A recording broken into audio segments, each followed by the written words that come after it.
Coming out to Bishop Country and here in the hut, and what a fantastic business, amazing business. Hope you enjoyed seeing it, but fantastic to see advanced engineering, advanced manufacturing. The businesses that are fed here and supplied here are pretty special. So, but with that, happy to take your questions. Sorry, Joe. Hang on, just go to Joe. Yep.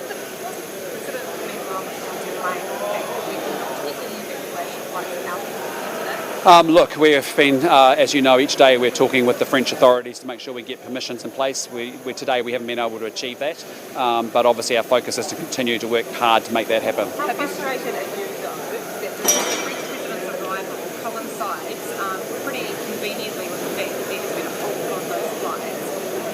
You can speculate or you can just say that it was that.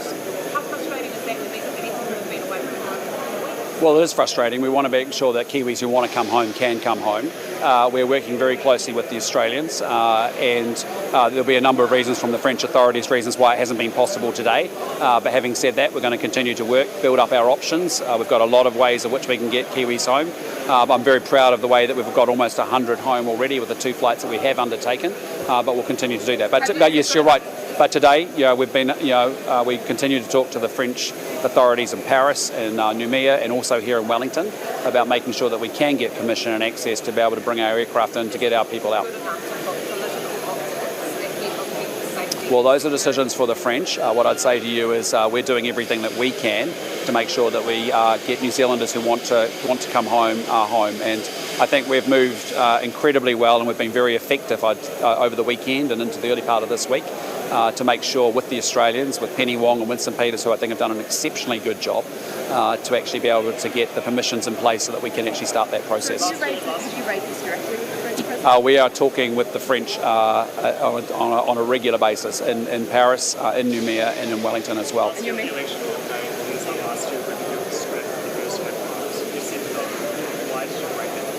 Well, we have to make some tough choices, and the choice that we've made is that we want 1,500 community housing providers, social housing places, and that's the choice that we made. I fully understand there'll be some people that'll be disappointed by that, but the reality is we think that, as we've said, we'll stop some programs and we'll power up some other programs, and that's one that we want to do. Absolutely, yeah. They can trust us to actually get the job done. And that's what we're doing. We're facing up to the mess that we inherited. We're working our way through a range of difficult situations. We're making tough choices in order to be able to deliver improved outcomes for New Zealanders.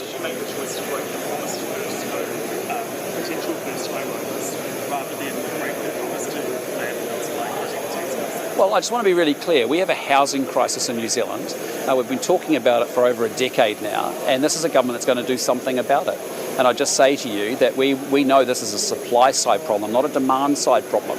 And as a result, we need a greater supply of new houses being built for people who can be purchasing them. We need a greater supply of rental properties in the market. We need a greater supply of social housing. We have a supply problem in New Zealand. We live in a country the same size of Great Britain and Japan with a lot less people, and yet we have very expensive housing prices, and it's very hard to get hold of housing in New Zealand. Why did you use transitional housing to fund the Kainga? Well, what I'd say to you, we've been doing a review of Kainga because it's an abysmally badly run organisation. Well, what I say to you is we undertake a review. I think it was done exceptionally well and exceptionally quickly by 3 experts at a very reasonable cost when you think about the scope of a $29 billion debt that we're facing down and looking out at the future. We've delivered a very good review. We've got a new chair, a refreshed board, a turnaround plan coming in November, and importantly, we're going to make sure it's got a sustainable financial basis. That's what New Zealanders need. I'm comfortable that we are fixing Kainga Ora and we're doing everything that we can. We are going to make choices, and I'm sorry, we will make tough choices. We are here to turn the country around and to get things done. Because what we cannot do is spend another decade talking about a housing crisis and not getting things sorted for New Zealanders.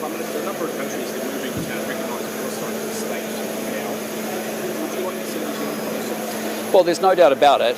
We've been long-standing advocates of a 2-state solution. For that to happen, Palestine does need to get recognised as an independent state.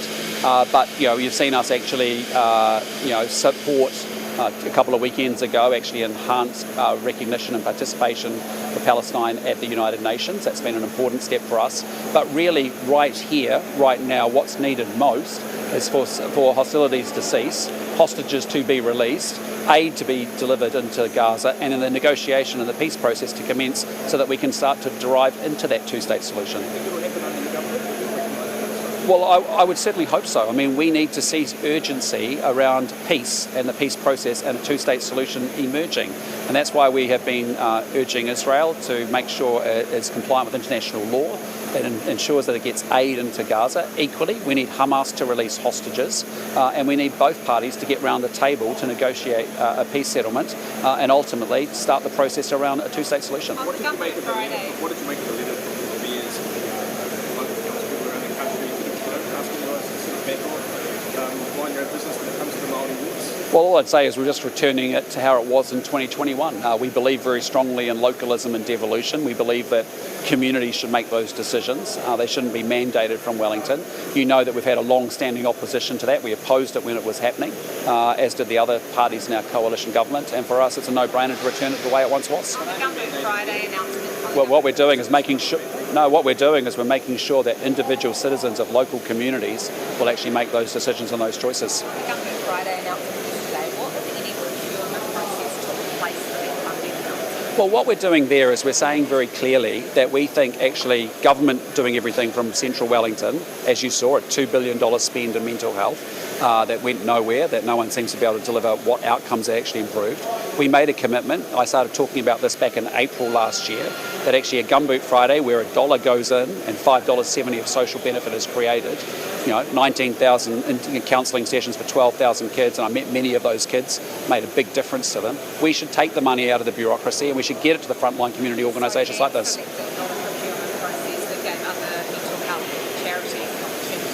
Well, this is the beginning of how we want to make sure that we deliver services going forward. We are going to spend and move a lot of money out of Wellington into community organisations going forward. It's a fundamental belief of ours. Stuff is reporting that the new chair, I am focused stood next to Matt Doonesy and St Peters when the announcement was made yesterday, is a National Party donor, and the recently resigned chief executive of that organisation, charity, was also a candidate for National for the Botany in 2019. I think I was the candidate for Botany, wasn't I? Put themselves forward as a candidate. So are you concerned that even if it's only a perceived conflict of interest, don't you want to stay away from this? Oh, absolute rubbish. Every New Zealander knows that Gumboot Friday is a fantastic organisation. Young people have been helped tremendously by Gumboot Friday and the work of Mike King and the councillors that are involved with that. That is a fantastic organisation, and as I said to you, it's done the analysis to know that every dollar that's invested in it generates $5.70 of social benefit. So I make no apologies for backing Gumboot Friday, and we're going to do a lot more of this. As we've talked, we believe that actually powering up, for example, iwi-led organisations to drive immunisation rates for under twos, rather than trying to drive that through a centralised model out of Wellington, is the way to go. So you're not worried about donations to the party, and then the party single-handedly giving money to one particular charity? You're not worried about that? Well, that's not what's happening here. That's got nothing to do with it, and it's outrageous and ridiculous, frankly, if the Labor Party want to make that accusation. Mental health is not something that you politicise. Mental health and an organisation like Gumboot Friday, who do a great job, get a great benefit and a great return, that's a very good investment for this government to be making in a community organisation like that, empowering it up. Any other mental health organisations considered? Well, there will be in due course. That's what I'm saying to you. It's not a one-off. We are going to, and I've talked a lot about this in the past, whether it's actually partnering up with iwi-led organisations, whether it's partnering up with some social service organisations. We have a number of challenges and big ambitions and big goals that we want to deliver for New Zealanders. We've defined those in our better public service targets. But across education, across health, across our social services, across mental health, we're going to be partnering and working with community organisations that can deliver results and outcomes. And frankly, when we've got an organisation that's got a good review, and there are many others, there's many other organisations that have done similar work, every dollar we invest, we get $5.70 benefit back, because that's money that we don't spend on our welfare services, it's money we don't spend on our criminal justice system, it's money that we don't spend in other ways as well. So, this is an illustrative point of we want to power up community organisations doing great work and getting good outcomes, and we'll do more of this. Prime Minister, let's ask a question now. Yeah. We've spoken to a woman today who is in a partnership with New Zealand's Housing Foundation to get her first home. She signed a contract, then the developer pushed the date back to June. She had approval for a first home grant it expired on March 20th. Right. She didn't reapply for the first home grant. She didn't realise it was going to be abolished. She's now found that she's going to find another $10,000. Yep. How does that get Yeah, so I'm happy to look at the individual circumstances of that case. Obviously, it's a bit difficult to comment just with what you've relayed to me, but the intent is that if you've been approved or pre-approved, and that can go for up to 6 months through the First Home Grant Scheme, you're good for 6 months. So we will, as a government, honour those commitments that have been given. Yeah, okay, but it's the issue with the bill being pushed out of it. Well, look, I'm sure there'll be cases on the margins that we can have a look at. I think probably best that we take that offline, and happy to have a look into it for you. Prime Minister, are you comfortable with Todd Stevenson and his role as PPS with David Seymour regarding Farm Act, given the fact that Stevenson has investments in pharmaceutical companies? Look, I haven't read his personal pecuniary interest. The fact that they have been declared is exactly what should happen in Parliament and in government. So, that's something I feel very. He's got a lot of expertise in the pharmaceutical world. He's got a lot of expertise around and contribution to make around Farm Act and supporting David Seymour.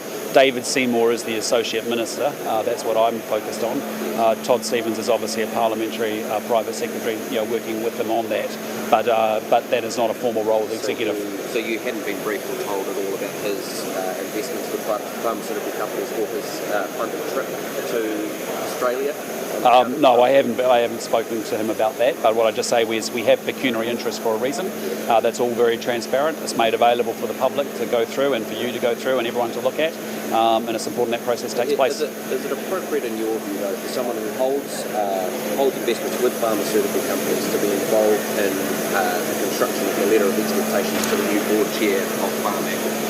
Well, I'd just say to you, the Associate Minister that I hold accountable is David Seymour, who has a delegation around Farm Act. That is what I'm focused on. He could potentially benefit, his investments could potentially grow as a result of the expectations or the actions that are done by Farm Act, which he then is involved in setting. Yeah, look, I mean, again, I just say to you, from my point of view, David Seymour is my Associate Minister for Farm Act responsibility.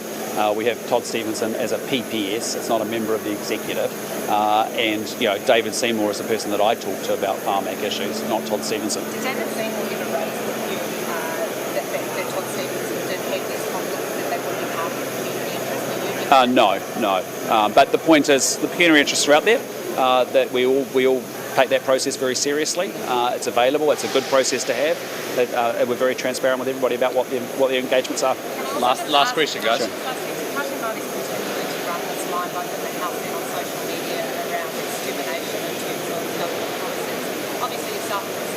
Quite outspoken about the fact that this language is not good language to be using. Do you have any response to, I guess, the continuation of using that language? Well, I think it's ultimately up to each leader to decide what the standard they walk by and what standard they accept. And for us, I'm just exhorting all political leaders to actually watch the language and watch the rhetoric. All I can do is talk to my own team about that. I make it very clear to other political leaders that I think they need to be thinking very intentionally about that, because I think that's very damaging. And we've seen those accusations. I think that's inappropriate, but those are questions to put to Rawiri, Waititi and yep, those are all questions to those leaders of those political parties. You've seen the way that I ensure that we have discipline and standards in the National Party, and I would expect that's up to other political leaders to work out how they do theirs. I just exhort them to say we want to have high standards in New Zealand. We want to have high standards of parliamentarianship, and we want to make sure there are good standards within individual parties as well.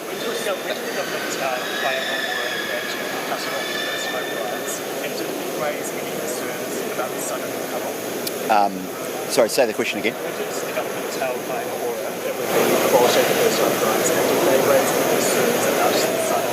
I'd have to double check, but it was either yesterday morning or the afternoon before. Well, it's a budget decision. It was made as part of the budget. Obviously, it's now been released publicly as a pre-budget announcement.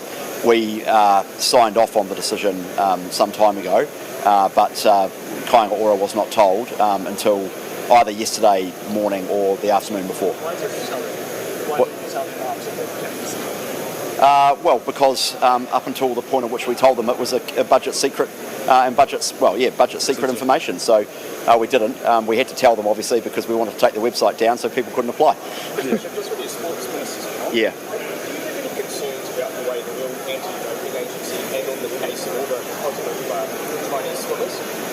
Yes, so I'm actually a member of the World Anti-Doping Agency Executive Committee. I sit on that committee on behalf of Oceania. So I participated in some meetings around that. It's fair to say that the the public authorities, so some of the countries who are members of the Executive Committee, have expressed some concern around that. The good news is that WADA itself has pretty quickly actually moved to have a sort of independent prosecutor look at it. The relevant facts are contested between exactly what happened, and there's a prosecutor looking at it, and I support that process. There's a prosecutor, independent prosecutor that WADA has appointed, who's a Swiss lawyer, looking at that to provide the Executive Committee of WADA with more information, and I'm not going to get ahead of that process. Got to wrap it up, Okay, guys. thanks guys, appreciate your time. Okay. Around this way.